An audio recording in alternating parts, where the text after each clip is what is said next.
Daily Mentoring Moments with Barbara, where one thought can change your life.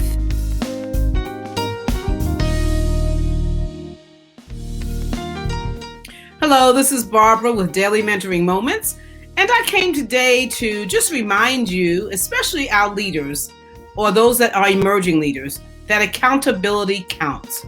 Accountability counts.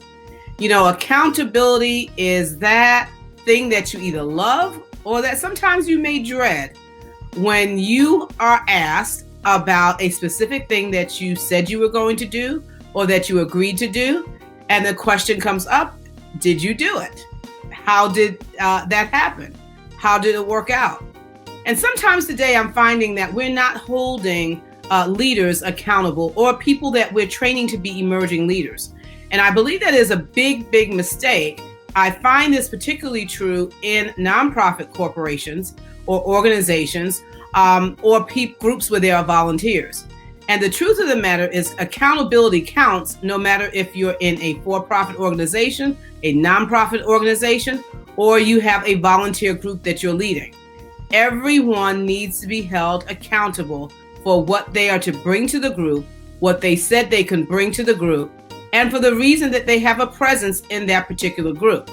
And this is important because as we raise leaders, leaders do what leaders see. Emerging leaders will do what they see the current leadership do. And so sometimes accountability is difficult for some of us because it requires sometimes to have crucial conversations. And for some of us, that's not very comfortable. But remember, growth starts outside of your comfort zone. So if you are not comfortable having crucial conversations or very direct and pointed conversations with people, practice. We know that certain personalities are more comfortable with it than others. However, even if you're not a person that's very comfortable with directly speaking to someone about something they said they were going to do, or an expectation that you have because of their involvement in your organization, you must learn to do that. You must learn to do it. After all, people are depending on your organization, your corporation, to produce or to provide a certain service. And you cannot do that if everyone is not accountable. Aside from that, I think that we do individuals a disservice when we do not hold them accountable because it really doesn't allow them to grow. And so I just want to remind you today that accountability does count. And you can't do it discriminatorily. You have to hold everyone's feet to the same fire in your organizations.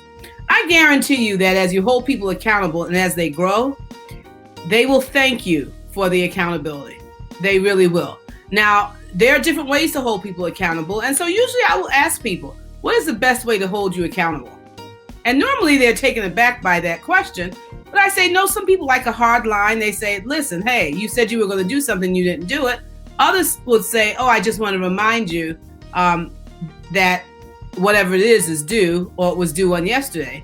And some people will tell you, I'd rather the softer approach. I work better with that. And those are generally people who are generally very responsible, and they may have missed the mark here or there.